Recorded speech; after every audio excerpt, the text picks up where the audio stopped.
हिंदी में यूपीएससी की तैयारी से संबंधित प्रोग्राम्स को देखने के लिए सब्सक्राइब करें स्टडी IQIAS हिंदी। चलिए शुरू कर लेते हैं।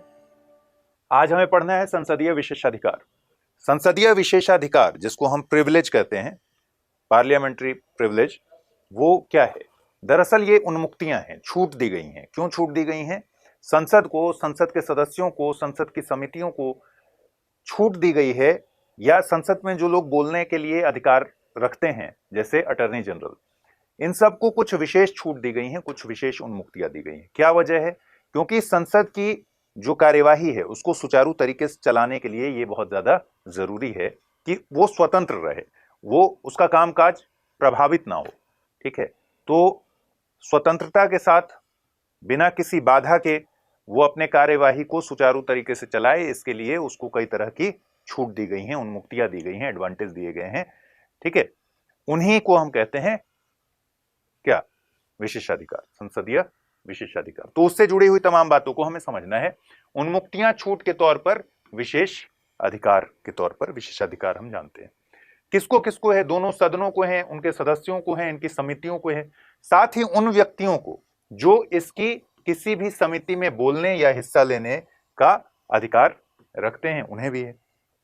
ठीक है, उन्हें भी ये विशेष का अधिकार दिया गया है। चलिए, संसदीय अधिकार, ध्यान बस दीजिएगा कि लोकसभा और राज्यसभा और प्रेसिडेंट, ठीक है, संसद के भीतर तो तीनों आते हैं। ठीक है, संसद के भीतर लोकसभा, राज्यसभा और प्रेसिडेंट, राष्ट्रपति, तीनों आते हैं। लेकिन ध्यान रखिए हमेशा कि संसदीय विशेषाधिकार प्रेसिडेंट के पास नहीं है। तो कभी अगर क्वेश्चन में आ जाएगा तो इसको ध्यान रखना होगा कि राष्ट्रपति के पास संसदीय विशेषाधिकार नहीं है, जबकि वो संसद का अभिन्न अंग है। ठीक, संसदीय विशेषाधिकार लोकसभा, राज्यसभा यानी दोनों सदनों को, साथ ही जो राज्य के विधानमंडल हैं उनको भी है। बस अंतर यह है कि यहां हम जैसे अनुच्छेद 105 पढ़ेंगे, तो अनुच्छेद 105 में संसद के लिए प्रिविलेज की बात कही गई है, और 194 में राज्यों के लिए किया गया है, विधानमंडलों के लिए किया गया है।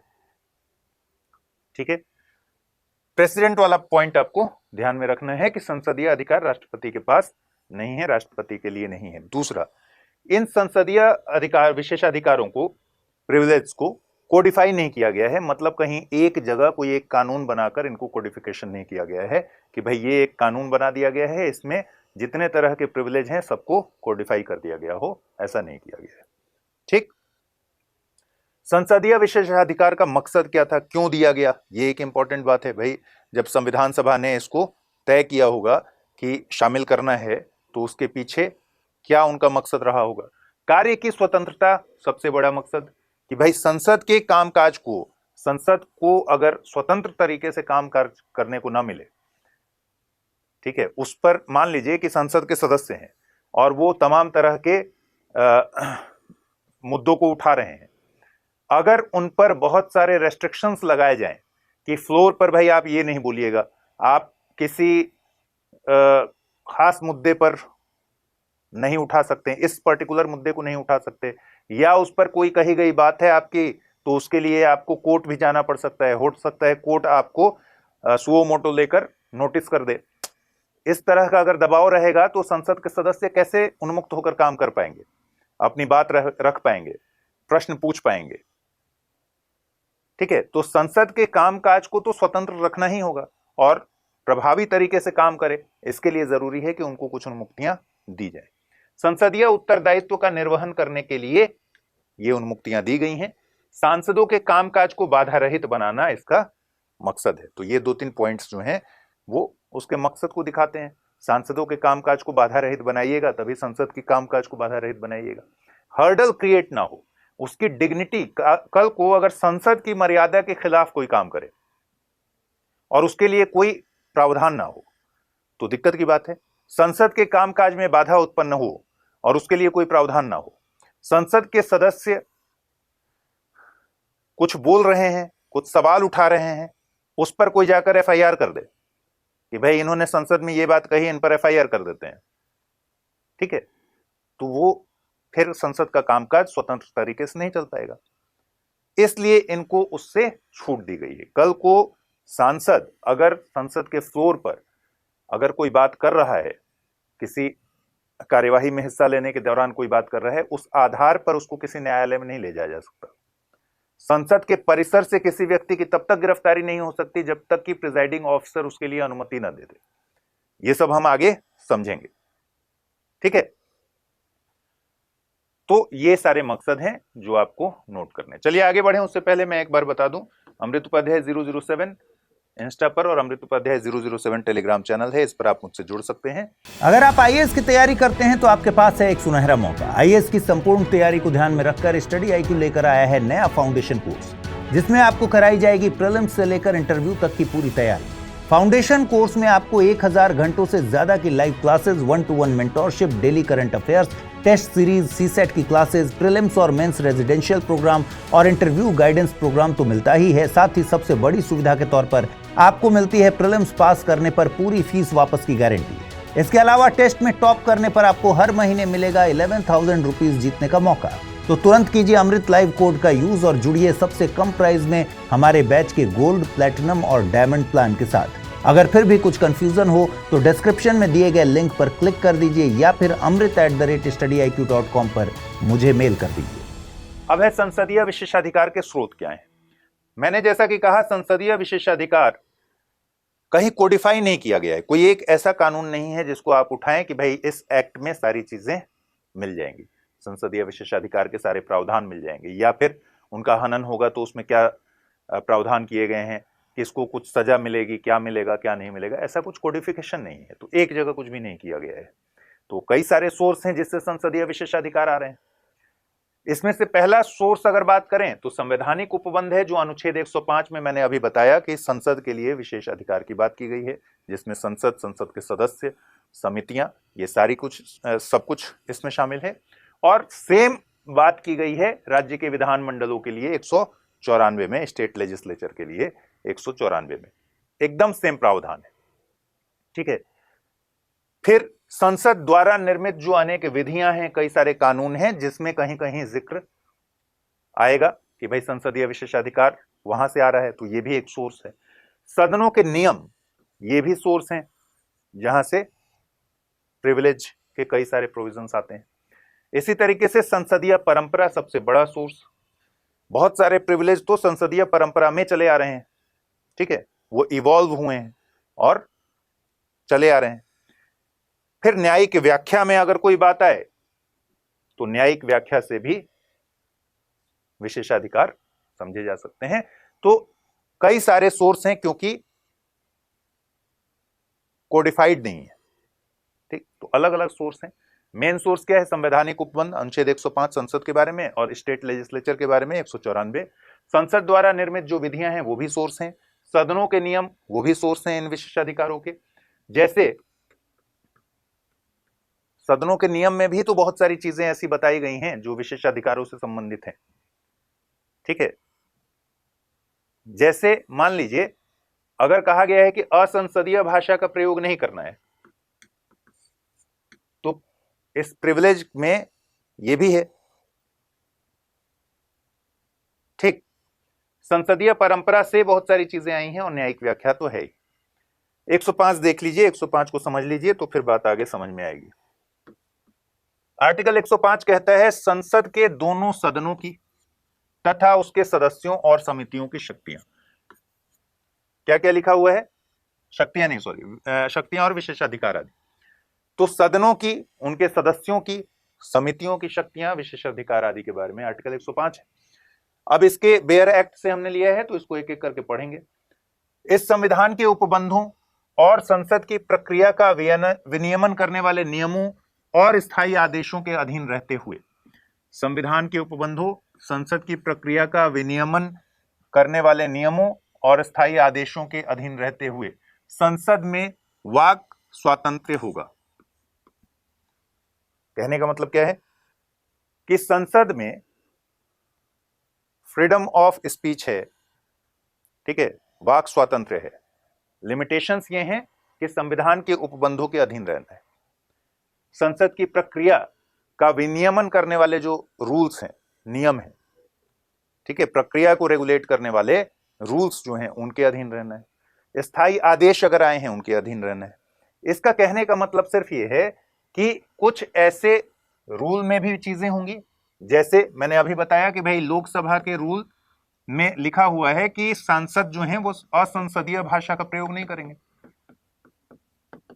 कुछ भी बोलने का अधिकार नहीं है, असंसदीय भाषा का प्रयोग वर्जित है, नहीं कर सकते, ठीक है। या फिर मैं एक संसद के जो सदस्य हैं वो आर्टिकल 121 में आप देखेंगे, आर्टिकल 121 में जहां लिखा हुआ है कि भाई संसद में हाई कोर्ट और सुप्रीम कोर्ट के जो जज हैं उनके कार्यों के बारे में कोई बातचीत नहीं होगी, तब तक नहीं होगी जब तक कि इनको हटाने का प्रस्ताव पर बातचीत ना हो रही हो। अगर तो हटाने का प्रस्ताव आया है उस पर बातचीत कर सकते हैं, लेकिन हाई कोर्ट और सुप्रीम कोर्ट के कार्यों पर ऐसे कोई चर्चा नहीं की जा सकती है, आर्टिकल 121 कहता है। तो इसीलिए ये लिखा है कि इस संविधान के उपबंधों के अधीन रहते हुए या नियमों के अधीन रहते हुए या स्थायी आदेशों के अधीन रहते हुए वाक स्वातंत्र्य होगा। ये वाक स्वातंत्र्य इस मामले में आपको समझना है कि भाई आपको भी तो वाक स्वातंत्र्य है 19(1)(1) से, आर्टिकल अनुच्छेद 19(1)(1) के जरिए आपको भी वाक स्वातंत्र्य है, ठीक है। यहां आपके लिए रीजनेबल रेस्ट्रिक्शंस भी हैं, लेकिन ये लागू नहीं होता इन पर, ठीक। आपके लिए जो रीजनेबल रेस्ट्रिक्शंस हैं वो इस पर लागू नहीं होता, इनको इम्यूनिटी दी गई है। संसद के फ्लोर पर अगर कुछ बोल रहे हैं ये, तो फिर उनके अगेंस्ट कोई कार्रवाई नहीं होती।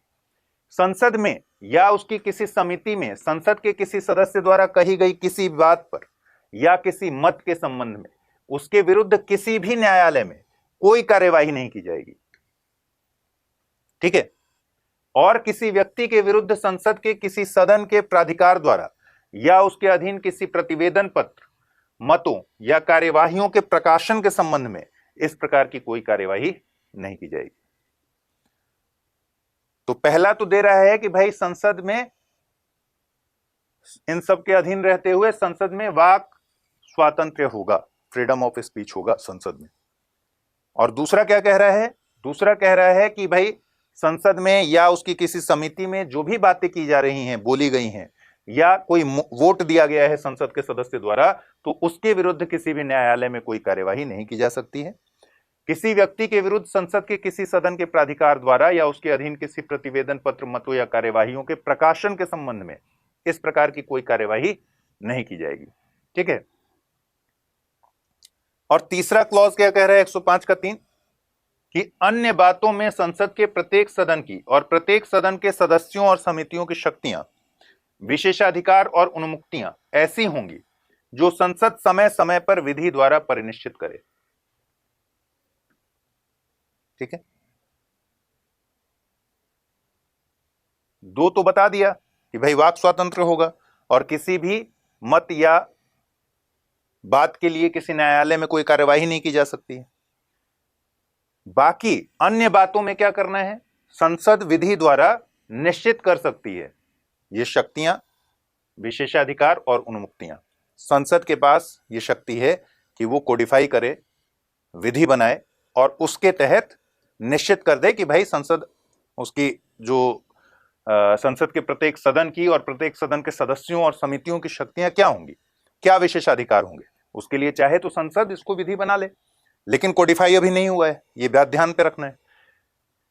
और तब तक वे इस प्रकार परिनिश्चित नहीं की जाती हैं जब तक कि इस तरह से विधि बनाकर निश्चय नहीं कर दिया जाता है, तब तक वही होंगी जो संविधान 44वां संशोधन अधिनियम 1978 की धारा 15 के प्रवृत्त होने से ठीक पहले उस सदन की और उसके सदस्यों और समितियों की थी।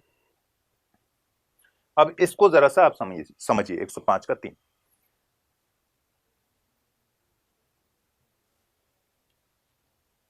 ठीक है, ये कह रहा है कि ये जो दो ऊपर क्लॉज दिए गए हैं उसके अलावा अन्य बातों में संसद के सदस्य, उसकी समितियों की शक्तियां चाहे तो संसद विधि द्वारा तय कर ले।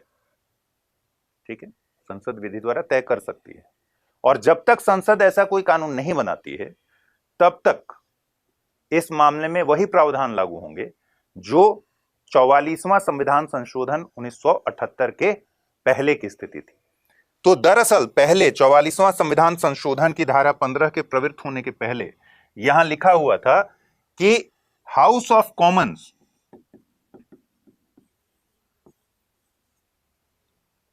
को जो विशेषाधिकार है, हाउस ऑफ कॉमन्स के पास जो शक्तियां और विशेषाधिकार हैं वही यहां लागू होंगी अन्य बातों में।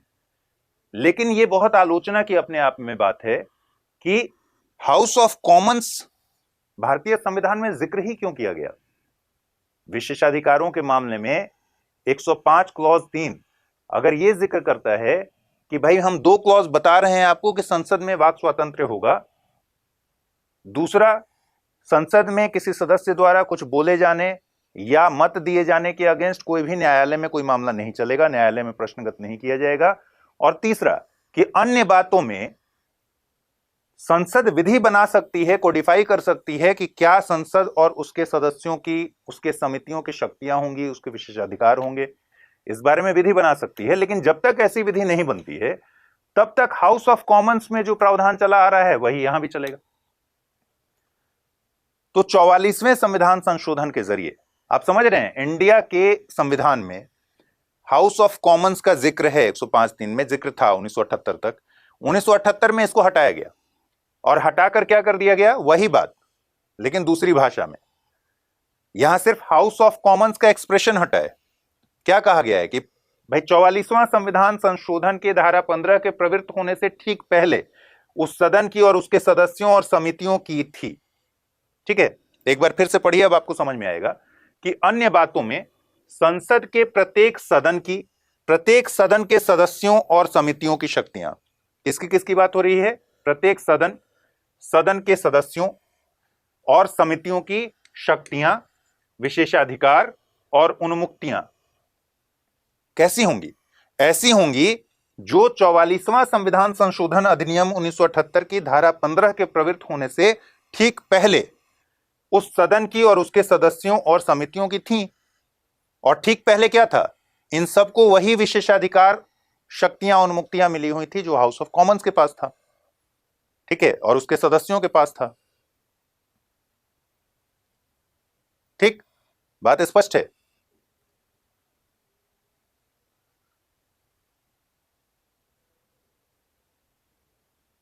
एक 105 का 3 में क्या किया गया है, 44वां संविधान संशोधन के जरिए हाउस ऑफ कॉमन्स इसको हटा दिया गया है।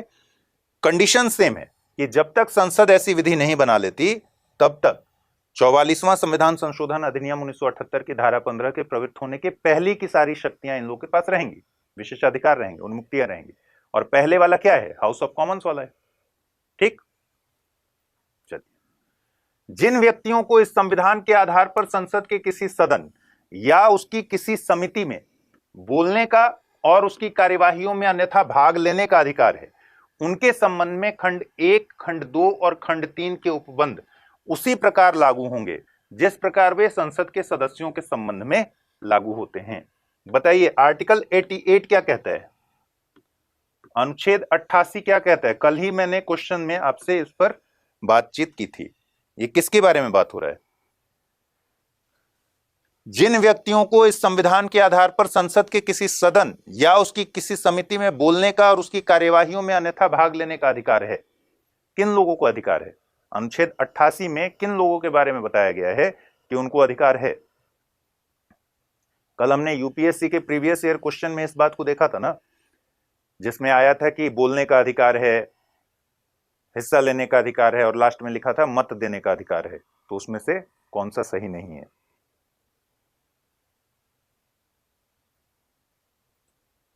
सना खान कह रही हैं सीजेआई, बहुत बढ़िया।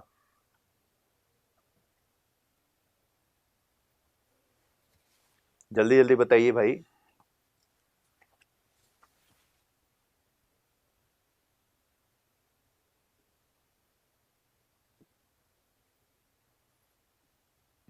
आर्टिकल 88 कल ही डिस्कस हुआ है,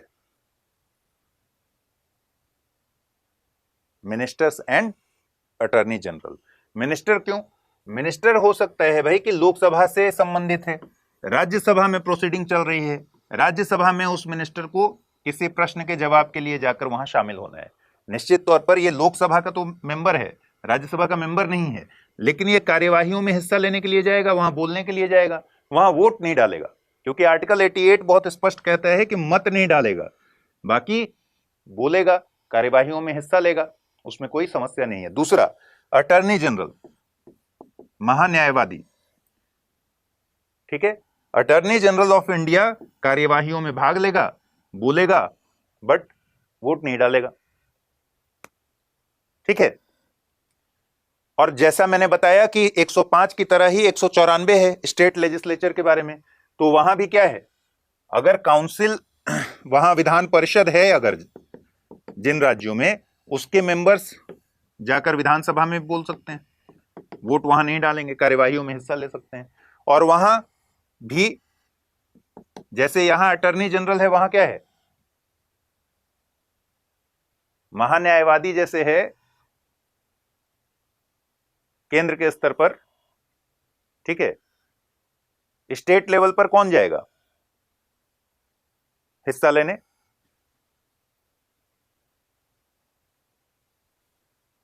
कौन बताएगा? यहां हमने कहा कि भाई संसद में जिन व्यक्तियों को इस संविधान के आधार पर संसद के किसी सदन या उसकी समिति में बोलने का अधिकार है और उसकी कार्यवाहियों में अन्यथा भाग लेने का अधिकार है, उनको भी ये सारे विशेषाधिकार मिले हुए हैं जो संसद सदस्यों को मिले हुए हैं, एडवोकेट जनरल। तो जैसे यहां अटॉर्नी जनरल है, वहां स्टेट में एडवोकेट जनरल है, ठीक है, बात स्पष्ट है। तो संविधान ही कहता है, 105 का क्लॉज 4 ही कहता है कि मंत्री अगर दूसरे सदन में चला गया तो ऐसा नहीं है कि उस सदन का मेंबर न होने की वजह से उसको वो विशेषाधिकार नहीं है, या फिर अटॉर्नी जनरल अगर कार्यवाहियों में हिस्सा लेता है तो उसको भी वे सारे विशेषाधिकार हासिल हैं जो क्लॉज 1, 2, 3 में दिए गए हैं, ठीक है। चलिए, अब संसदीय विशेषाधिकार का अगर वर्गीकरण करेंगे तो सामूहिक और व्यक्तिगत दो तरह के विशेषाधिकार हैं वर्गीकरण करने पर।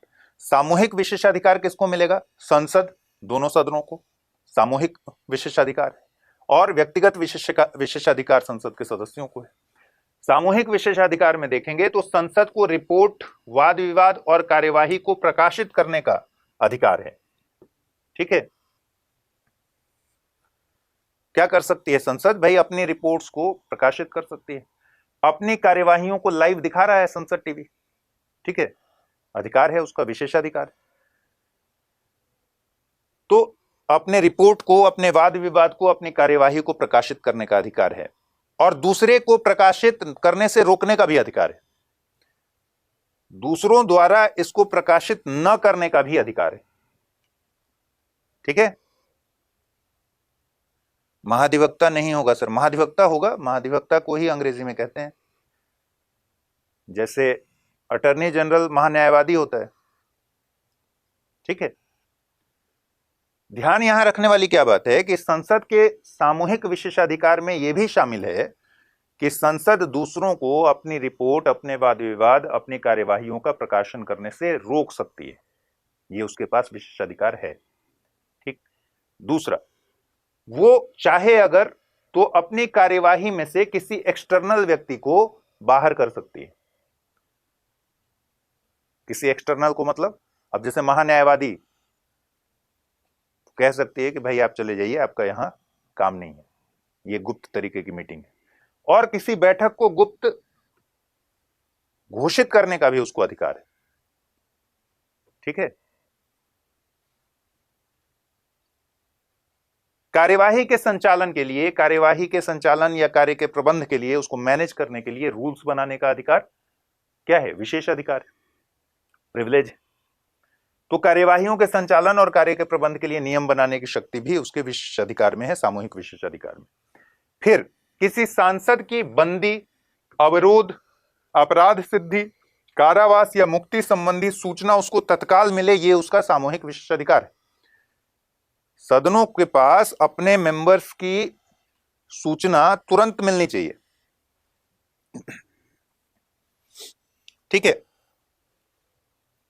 मान लीजिए कोई सांसद है, उसको कहीं अरेस्ट किया गया, तो इसकी सूचना तत्काल मिलनी चाहिए हाउस को कि भाई आपके मेंबर को अरेस्ट किया गया है, या अरेस्टेड था, छोड़ा गया, तो भी सूचना मिलनी चाहिए, डिटेन किया गया तो भी इसकी सूचना मिलनी चाहिए। यह संसद के सामूहिक विशेषाधिकार के भीतर है। फिर गवाह को हाजिर करने, पेपर और रिकॉर्ड की मांग करने और किसी मुद्दे पर जांच करने का अधिकार भी संसद के पास है। यहां कंफ्यूज नहीं होना है कि क्या संसद किसी मामले की जांच कर सकती है? संसद जांच ही नहीं कर सकती, चाहे तो जेल भी भेज सकती है, ठीक। तो संसद के पास यह शक्ति है कि वो किसी मामले की जांच करे, और जब मामले की जांच करे तो उससे रिलेटेड जो रिकॉर्ड्स हैं, डॉक्यूमेंट्स हैं, उनको पेश करने को बोले। इतना ही नहीं, किसी को गवाही देने के लिए बुला ले हाउस में कि भाई हाजिर कीजिए, इनकी गवाही होगी, ठीक है। सदन परिसर में बिना पीठासीन अधिकारी के अनुमति के कोई भी व्यक्ति बंदी नहीं बनाया जा सकता, न ही कोई कानूनी कार्यवाही हो सकती है। ध्यान रखिए कि प्रेमाइस के भीतर कोई भी व्यक्ति है, उसको जाकर पुलिस प्रेमाइस से अरेस्ट नहीं कर सकती, संसद के परिसर से अरेस्ट नहीं किया जा सकता, ठीक है। किया जा सकता है, किस परिस्थिति में किया जा सकता है? पीठासीन अधिकारी की अनुमति चाहिए। बिना प्रिजाइडिंग ऑफिसर के अनुमति के सदन परिसर से आप किसी को नहीं अरेस्ट कर सकते, ठीक है। तो पीठासीन अधिकारी से अनुमति ले लीजिए, तभी गिरफ्तार कर सकते हैं। दूसरा, सदन की अवमानना करने या विशेषाधिकारों का हनन करने पर दंड देने की शक्ति है संसद के पास, ठीक है। अभी मैंने कहा ना कि पनिश भी कर सकता है, सिर्फ रिकॉर्ड मंगाने, डॉक्यूमेंट मंगाने, गवाही देने के लिए ही बुलाने का अधिकार नहीं है। अगर सदन की अवमानना हुई है, हाउस का कंटेम्प्ट ऑफ हाउस, ये कंटेम्प्ट ऑफ कोर्ट नहीं है, वो कोर्ट की अवमानना अलग है। सदन की अवमानना हुई है यानी कंटेम्प्ट ऑफ कोर्ट के, कंटेम्प्ट ऑफ हाउस के मामले में, और या फिर प्रिविलेज विशेषाधिकार का हनन हुआ है। दो टर्म आ रहे हैं ना, सदन की अवमानना, कंटेम्प्ट ऑफ हाउस, विशेषाधिकारों का हनन। इन दोनों ही कंडीशन में दंड देने का भी उसके पास राइट है, ठीक है। सदन की अवमानना किसको कहेंगे? जनरली हम क्या करते हैं, सदन की अवमानना और विशेषाधिकार हनन को एक ही मान लेते हैं, लेकिन ये एक नहीं है। सदन की अवमानना व्यापक टर्म है जिसके भीतर विशेषाधिकार का हनन है। तो कई ऐसे मामले हो सकते हैं जो विशेषाधिकार का हनन न हो, लेकिन यहां पर हैं, यानी सदन की अवमानना हुई हो, विशेषाधिकार का हनन नहीं हुआ हो, ठीक है। तो अगर इस बड़े गोले को देखेंगे तो यह हो जाएगा अवमानना, कंटेम्प्ट ऑफ हाउस, और इसको विशेषाधिकार का हनन, ठीक।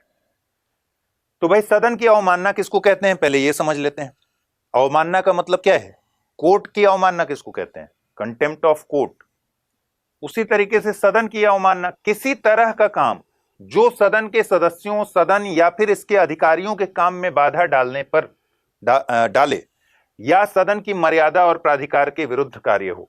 आपने कंटेम्प्ट ऑफ कोर्ट में देखा है ना फिल्मों में, कि भाई कोई बीच बीच में बिना पूछे बोले जा रहा है, तो जज क्या कहता है उसको कि आप पर हम कंटेम्प्ट ऑफ कोर्ट लगा सकते हैं। क्यों बोलता है? क्योंकि आप कोर्ट के कामकाज को बाधित कर रहे हैं, ठीक है। तो किसी भी तरीके का वो काम जिसकी वजह से सदन के कामकाज को बाधा पहुंच रही है, उसको बाधित किया जा रहा है, कोई भी तरह का कृत्य जो सदन के सदस्यों, सदन के कामकाज में बाधा किस किस तरीके से पहुंचा सकते हैं भाई? सदस्यों के भी कामकाज में बाधा पहुंचाइएगा तो फाइनली हाउस का ही कामकाज बाधित होगा। सदन से रिलेटेड अधिकारियों के कामकाज में कोई बाधा पहुंचा रहा है तो भी यह सदन की अवमानना का मामला हो सकता है, और सदन के कामकाज में ओवरऑल बाधा पहुंचाने पर सदन की अवमानना का मामला हो सकता है। तो कंटेम्प्ट ऑफ हाउस, कोई भी ऐसा कृत्य, कोई भी ऐसा काम जिसकी वजह से सदन या उसके सदस्यों या उसके अधिकारियों के कामकाज में बाधा पहुंच रही है, वो कंटेम्प्ट ऑफ हाउस है, सदन की अवमानना है। ठीक है। या फिर सदन की मर्यादा के खिलाफ हो कोई बात, सदन की मर्यादा, डिग्निटी और अथॉरिटी के अगेंस्ट अगर कोई काम करे तो भी वो सदन की अवमानना होगा। जैसे कोर्ट में खड़े होकर कोर्ट की मर्यादा के खिलाफ अगर कोई कोर्ट की मर्यादा पर चोट कर दे तो कंटेम्प्ट ऑफ कोर्ट में आ जाएगा। अब दूसरा टर्म है विशेषाधिकार का हनन। विशेषाधिकार का हनन क्या है? कोई सदस्य यानी कोई सांसद या फिर बाहरी व्यक्ति संसद की विशेषाधिकार का हनन कर दे। ठीक है, संसद को जो भी उन्मुक्तियां मिली हुई हैं उसका अगर हनन हो रहा है किसी के भी द्वारा तो वो विशेषाधिकार का हनन है। ठीक। अवमानना या विशेषाधिकार के हनन पर संसद मामले को प्रिविलेज कमेटी को भेज सकती है। दोषी को सदन के सामने हाजिर होने को कह सकती है बिना कारण बताए। दोनों ही कंडीशन में, अवमानना हो या फिर विशेषाधिकार का हनन हो, जो भी दोषी व्यक्ति है उसको सदन हाजिर करने को बोल सकती है अपने सामने, प्रिविलेज कमेटी को मामला भेज सकती है। ठीक है। और जैसा कि मैंने बताया कि दोषी पाए जाने पर सदन सामूहिक रूप से प्रस्ताव पारित करके मोशन के जरिए उसको जेल भी भेज सकती है। 2017 में कर्नाटका विधानसभा ने 2 पत्रकारों को जेल भेजा था। ठीक है। संसद और विधानमंडल मिलाकर सामूहिक रूप से, मतलब विधानमंडल इसलिए लिखा है क्योंकि उदाहरण यहां 2017 के कर्नाटक विधानमंडल का है, और कर्नाटक विधानमंडल द्वारा 2 पत्रकारों को जेल भेजा गया था। ठीक है। तो संसद सामूहिक रूप से प्रस्ताव पारित कर दोषी को जेल भी भेज सकती है, इसमें कोई दो राय नहीं है। उसका उदाहरण कभी लिखने में आ जाए तो आप लिख सकते हैं कि 2017 में कर्नाटक विधानसभा ने 2 पत्रकारों को जेल भेज दिया था। न्यायालय में संसद की कार्यवाहियों की जांच नहीं की जा सकती। आर्टिकल 122 में इसके लिए स्पेशल प्रोविजन भी है। ठीक है। एक तो मैंने कहा कि भाई 105 में क्या लिखा हुआ है कि वाक स्वातंत्र्य है। दूसरा, संसद में किसी सदस्य द्वारा जो बोला जा रहा है, मत दिया गया है अगर कोई, तो इसको लेकर किसी भी न्यायालय में प्रश्न चिन्ह नहीं खड़ा होगा। लेकिन यह अलग बात है, आर्टिकल 122 अलग बात है। क्या कह रहा है? न्यायालयों द्वारा संसद की कार्यवाहियों की जांच न किया जाना। संसद की किसी कार्यवाही की विधि मान्यता, ठीक है, लीगैलिटी जो है उसको, विधि मान्यता को प्रक्रिया की किसी अभिकथित अनियमितता के आधार पर प्रश्नगत नहीं किया जाएगा। संसद की किसी कार्यवाही की विधि मान्यता को, लीगैलिटी को चैलेंज नहीं किया जाएगा। दूसरा, संसद का कोई अधिकारी या सदस्य जिसमें इस संविधान द्वारा या इसके अधीन संसद में प्रक्रिया या कार्य संचालन का विनियमन करने की अथवा व्यवस्था बनाए रखने की शक्तियां निहित हैं, उन शक्तियों के अपने द्वारा प्रयोग के विषय में वो किसी न्यायालय की अधिकारिता के अधीन नहीं होगा। तो 2 बातें कह रहा है। पहला कि भाई संसद की किसी कार्यवाही की विधि मान्यता को प्रक्रिया के आधार पर, प्रक्रिया में गड़बड़ी के आधार पर, अनियमितता के आधार पर प्रश्नगत नहीं किया जाएगा। कहां? न्यायालयों द्वारा, कोर्ट में।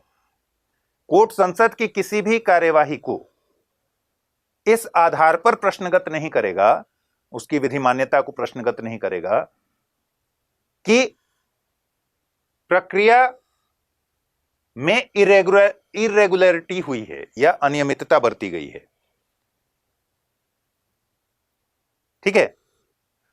और दूसरा, संसद का ऐसा कोई अधिकारी या फिर सदस्य जिसमें संविधान द्वारा या फिर संसद में प्रक्रिया या कार्य संचालन का विनियमन करने की शक्ति हो, या तो संविधान ने ही दे रखा हो, ठीक है, या इसके अधीन संसद में प्रक्रिया या कार्य संचालन करने का या रेगुलेशन करने का, व्यवस्था बनाए रखने की, इस तरह की जो शक्तियां हैं, उन शक्तियों के अपने द्वारा प्रयोग के विषय में वो न्यायालय के अधिकारिता के बाहर होगा।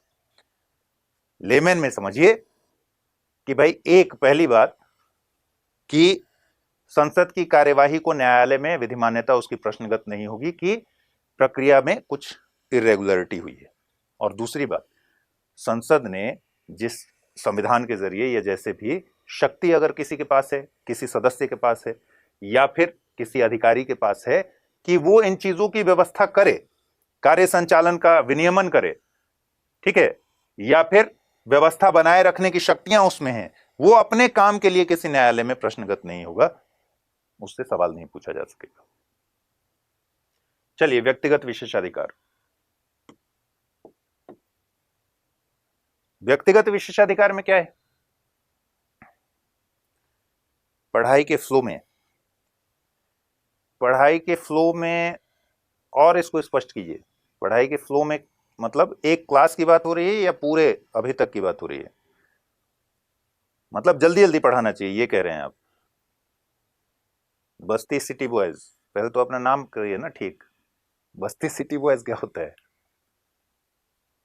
और बताइए कि जल्दी जल्दी पढ़ाना है या फिर क्या कह रहे हैं, स्पष्ट लिखा कीजिए। चलिए, व्यक्तिगत विशेषाधिकार। सदन की कार्यवाही के दौरान व्यक्तिगत विशेषाधिकार के भीतर क्या है? जैसे सामूहिक विशेषाधिकार में हमने किसके बारे में बात की कि सदन के पास क्या अधिकार है, दोनों सदनों के पास क्या अधिकार है। व्यक्तिगत विशेषाधिकार में संसद के सदस्यों के पास क्या अधिकार है? सदन की कार्यवाही के दौरान, कार्यवाही से ठीक 40 दिन पहले तक और कार्यवाही खत्म होने के बाद 40 दिन बाद तक, ठीक है, सत्र के 40 दिन बाद तक और सत्र के 40 दिन पहले तक सिविल मामलों में उसकी गिरफ्तारी नहीं हो सकती संसद के सदस्यों की। यह बात आपको ध्यान में रखना है, ठीक है।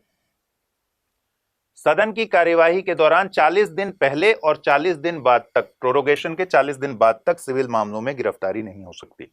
लेकिन किस मामलों में? सिविल मामलों में, आपराधिक मामलों में नहीं, सिविल मामलों में इनको ये विशेषाधिकार हासिल है। दूसरा, संसद में दिए गए मत या वोट या भाषण के लिए किसी भी न्यायालय में इनको जिम्मेदार नहीं ठहराया जा सकता। तीसरा, सत्र के दौरान किसी न्यायालय में लंबित मामले में प्रमाण प्रस्तुत करने से इनको छूट है। भाई, सत्र चल रहा है, न्यायालय में कोई मामला भी चल रहा है, पेंडिंग है, चलते ही रहता है, आपको पता ही है, राजनेताओं पर बहुत सारे मामले चलते हैं। उस समय कोई न्यायालय ये उनको बाध्य नहीं कर सकता कि आप गवाह के तौर पर प्रस्तुत हों जब सत्र चल रहा है, या फिर गवाह के तौर पर प्रस्तुत हों या कोई प्रमाण प्रस्तुत करें। इस समय, सत्र के चलते समय, इनको इस बात से छूट हासिल है कि किसी भी न्यायालय द्वारा इनको बाध्य नहीं किया जाएगा कि आप प्रेजेंट हों गवाह के तौर पर या फिर कोई प्रमाण प्रस्तुत करने की बाध्यता नहीं होगी, ठीक है। छोटी छोटी चीजों पर क्वेश्चन पूछा जा रहा है। आपको मैंने कल पढ़ाया था ना कि अब क्वेश्चंस का लेवल बहुत हाई है। पिछले 3 साल पीछे के आप क्वेश्चंस देखिए और अभी के क्वेश्चंस देखिएगा तो जमीन आसमान का अंतर है। जैसे मान लीजिए अभी हम लोग इस बात पर चर्चा कर रहे हैं कि सिविल मामलों में गिरफ्तारी नहीं हो सकती, तो इसको आपको नोट करना पड़ेगा कि सिर्फ सिविल मामलों में एक स्टेटमेंट दे देगा कि भाई सदन की कार्यवाही के 40 दिन पहले और 40 दिन बाद तक आपराधिक मामलों में किसी भी एमपी की गिरफ्तारी नहीं हो सकती है, और आपको उस समय सही लगेगा, आप उसमें टिक मार कर चले आएंगे। तो जहां जोर दिया जा रहा है वहां आपको भी जोर डालना है, ठीक है। अच्छा, आर्टिकल 122 से रिलेटेड एक बात और है। सुप्रीम कोर्ट ने एक मामले में कहा है, राजा रामपाल केस 2007, सुप्रीम कोर्ट ने कहा है कि ये जो न्यायालयों द्वारा संसद की कार्यवाहियों की जांच न किया जाना, ये तभी होगा जब संवैधानिक जो काम हो वो कॉन्स्टिट्यूशनल हो। मतलब कोई ऐसा काम ना हो ना जो अनकॉन्स्टिट्यूशनल एक्ट हो, वैलिड काम के लिए ही ऐसा पॉसिबल है ना कि भाई कार्यवाहियों की जांच ना की जाए। और कल को मान लीजिए संसद के भीतर कुछ ऐसा काम हो जाए जो कि असंवैधानिक तरीके का है, तब तो न्यायालय उस पर जांच करेगी। ठीक, चलिए आज के लिए रखते हैं इतना ही। अगर आप आईएएस की तैयारी करते हैं तो आपके पास है एक सुनहरा मौका। आईएएस की संपूर्ण तैयारी को ध्यान में रखकर स्टडी IQ लेकर आया है नया फाउंडेशन कोर्स, जिसमें आपको कराई जाएगी प्रीलिम्स से लेकर इंटरव्यू तक की पूरी तैयारी। फाउंडेशन कोर्स में आपको 1000 घंटों से ज्यादा की live classes, 1-to-1 mentorship, daily current affairs, test series, CSAT की क्लासेस, प्रीलिम्स और मेंस रेजिडेंशियल प्रोग्राम और इंटरव्यू गाइडेंस प्रोग्राम तो मिलता ही है। साथ ही सबसे बड़ी सुविधा के तौर पर आपको मिलती है प्रीलिम्स पास करने पर पूरी फीस वापस की गारंटी। इसके अलावा टेस्ट में टॉप करने पर आपको हर महीने मिलेगा 11,000 रुपीज जीतने का मौका। तो तुरंत कीजिए अमृत लाइव कोड का यूज और जुड़िए सबसे कम प्राइस में हमारे बैच के गोल्ड, प्लैटिनम और डायमंड प्लान के साथ। अगर फिर भी कुछ कंफ्यूजन हो तो डिस्क्रिप्शन में दिए गए लिंक पर क्लिक कर दीजिए या फिर amrit@studiiq.com पर मुझे मेल कर दीजिए। हिंदी में यूपीएससी की तैयारी से संबंधित प्रोग्राम्स को देखने के लिए सब्सक्राइब करें स्टडी IQ IAS हिंदी।